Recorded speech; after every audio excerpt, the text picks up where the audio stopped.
Assalamualaikum warahmatullahi wabarakatuh. Sebelum masuk materi kali ini, saya ucapkan terima kasih kepada Ibu Siti Qodariah selaku dosen pengampu mata kuliah Pendidikan Kewarganegaraan yang sudah memberikan kepada kelompok kami untuk menyampaikan materi kali ini. Dan juga saya ucapkan terima kasih kepada teman-teman yang sudah hadir. Di sini saya Muhammad Noval Fauji bersama teman-teman saya, diantaranya Paujan Adima Kurniawan, Najwa Salimah, Salma Hanisa Effendi, dan Sari Mariani yang akan membahas tentang Pancasila sebagai Darul Ahdi Wasyahadah. Yang pertama, apa itu Pancasila sebagai Darul Ahdi Wasyahadah?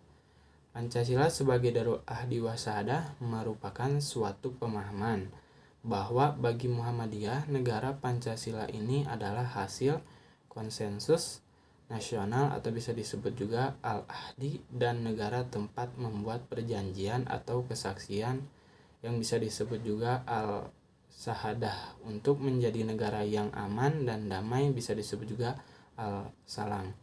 Dan pembuktiannya itu melalui hasil kerja nyata dari umat dan juga terutama Muhammadiyah. Lalu ada definisi dari Darul Ahdi Wasyahadah. Darul Ahdi secara bahasa, Darul adalah rumah, Ahdi adalah janji. Jadi Darul Ahdi adalah rumah tempat berjanji. Sedangkan menurut istilah Darul Ahdi adalah bahwa negara Indonesia ini dipahami sebagai tempat untuk melakukan konsensus nasional dari berbagai elemen bangsa yang sepakat untuk mendirikan negara dengan nama Indonesia. Indonesia adalah Darul Ahdi, yaitu dari kesepakatan luhur atau gentleman agreement dari para pendirinya. Lalu Muhammadiyah tidak hendak mendirikan negara Islam, melainkan membangun masyarakat yang Islam. Sedangkan Darus Syahadah secara bahasa adalah persaksian atau pembuktian. Menurut istilahnya, bahwa negara kesatuan Republik Indonesia ini menjadi persaksian atau pembuktian bagi kaum muslimin untuk mewujudkan cita-cita bangsa melalui perjuangan dan pengorbanan. Indonesia sebagai Darul As-Syahadah yaitu berperan memberikan yang terbaik bagi Indonesia, ingin menjadikan sebagai contoh dan model dengan mengembangkan pusat-pusat keunggulannya yang bermanfaat bagi seluruh masyarakat.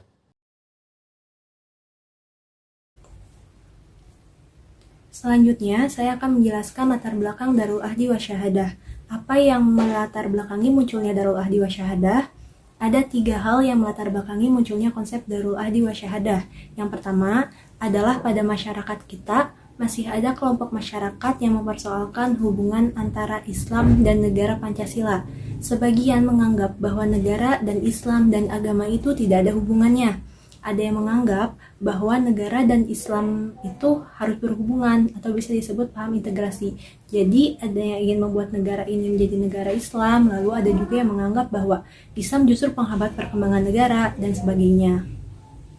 Kemudian yang kedua, di Indonesia secara ideologis itu belum ada rumusan penjelasannya yang eksplisit, yang gamblang, dan akademik mengenai negara Pancasila. Sehingga ada beberapa kelompok masyarakat yang masih ingin merubah-rubah Pancasila, seperti yang kita lihat sekarang yaitu HIP, atau bisa disebut haluan ideologi Pancasila. Itu tujuan mereka ingin merubah Pancasila menjadi Ekasila atau Pancasila menjadi Trisila.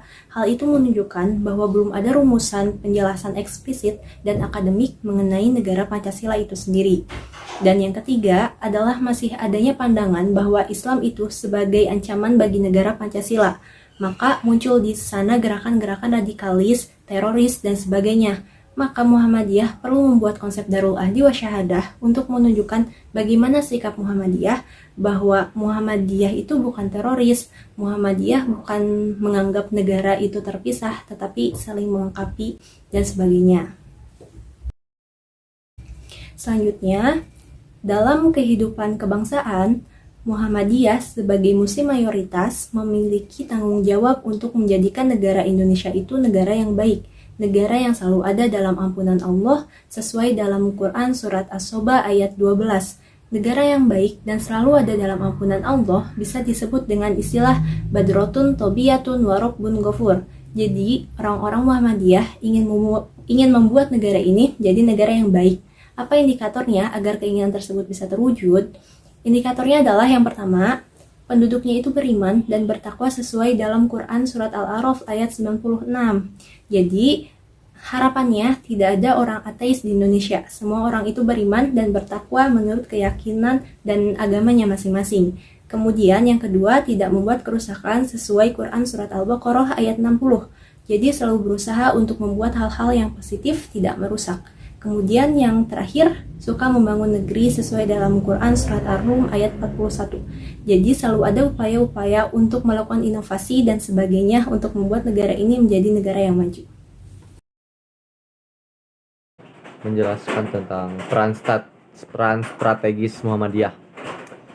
Pada apa sebenarnya peran strategis Muhammadiyah di negara ini?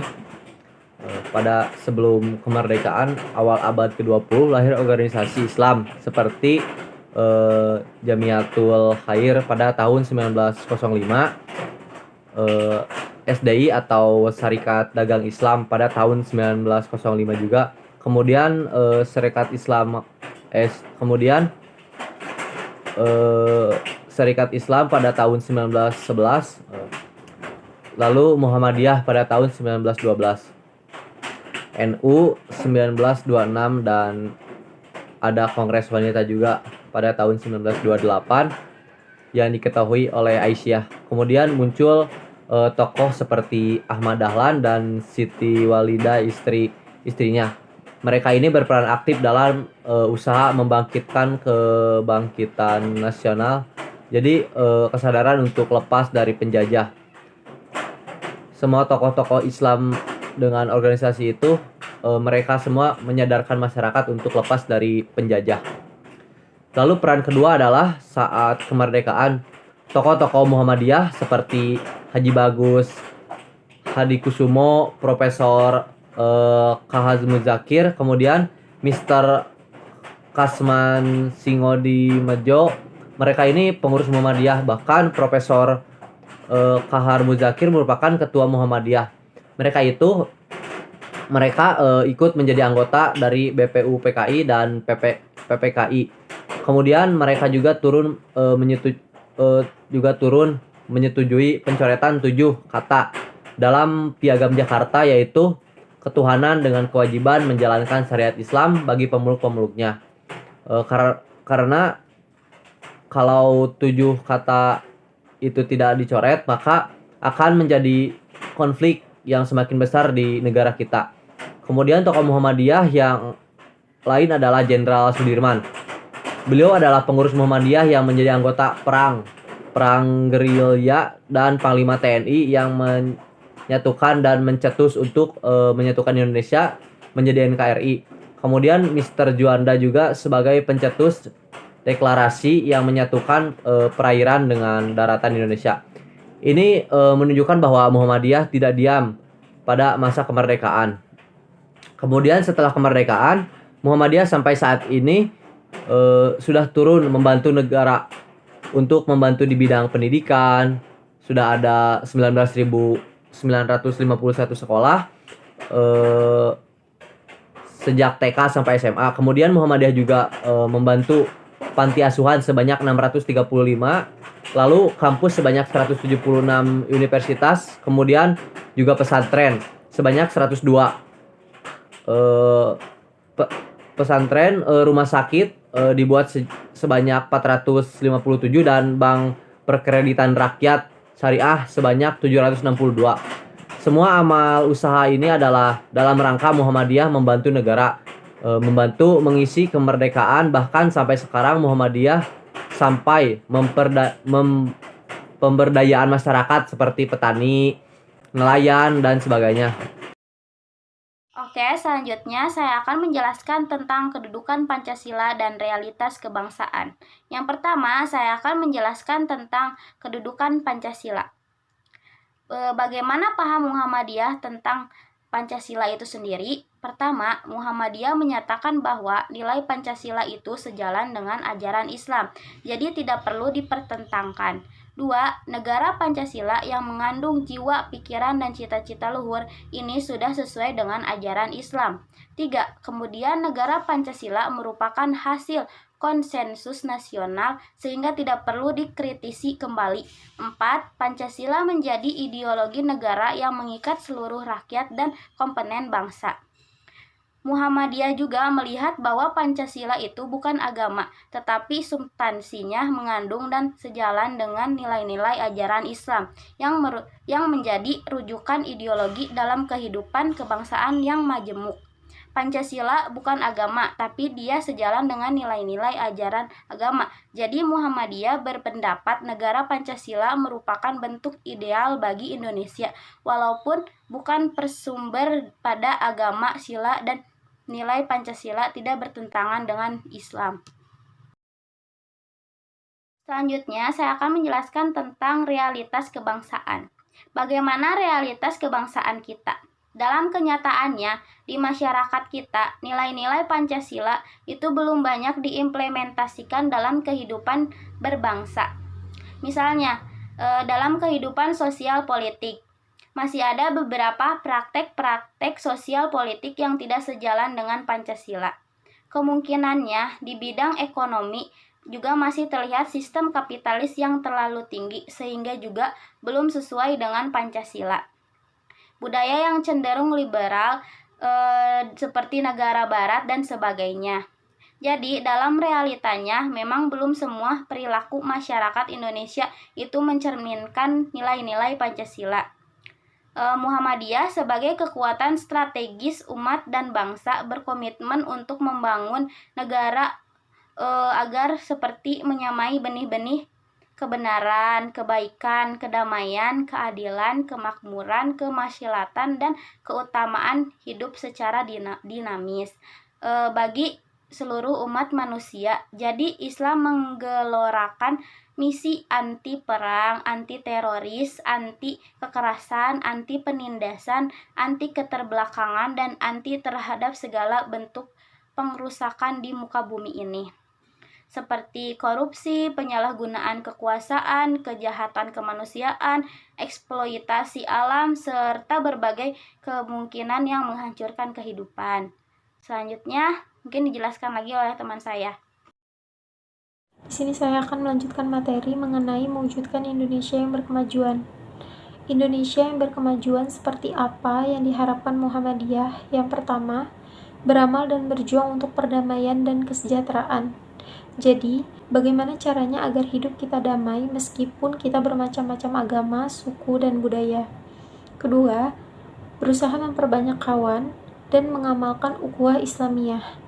Ini artinya kita tidak menutup diri dari pergaulan dan golongan-golongan yang lain untuk kemajuan. Kemudian lapang dada, luas pandangan, dan memegang teguh ajaran Islam. Tidak mudah emosional ketika kita difitnah, kemudian tidak mudah emosi, tapi tetap memegang teguh ajaran Islam. Yang selanjutnya bersifat keagamaan dan kemasyarakatan. Jadi, dalam bermasyarakat itu tetap menjunjung tinggi, menghormati keagamaan dan agama yang ada di Indonesia. Selanjutnya mengindahkan segala hukum, undang-undang, peraturan, serta dasar dan falsafah negara yang sah. Kemudian selalu berusaha untuk amar ma'ruf nahi mungkar dalam segala lapangan serta menjadi contoh teladan yang baik.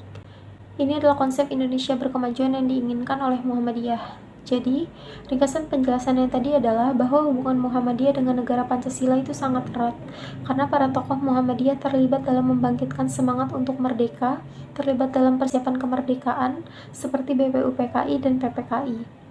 Kemudian saat kemerdekaan juga, dan terus membantu memerintah dan menyelesaikan persoalan di bidang pendidikan, kesehatan, sosial, bahkan ekonomi. Maka bagi Muhammadiyah, Negara Kesatuan Republik Indonesia saat ini menjadi tempat persaksian atau pembuktian bagi kaum muslimin untuk mewujudkan cita-cita bangsa melalui perjuangan dan pengorbanan. Baik, kami rasa penyampaian materi sudah cukup. Terima kasih atas kesempatan yang telah diberikan dan juga terima kasih kepada Ibu Siti dan teman-teman yang sudah menyimak hingga akhir. Harapannya dari apa yang kami telah sampaikan bisa bermanfaat dan menambah wawasan. Akhir kata, wassalamualaikum warahmatullahi wabarakatuh.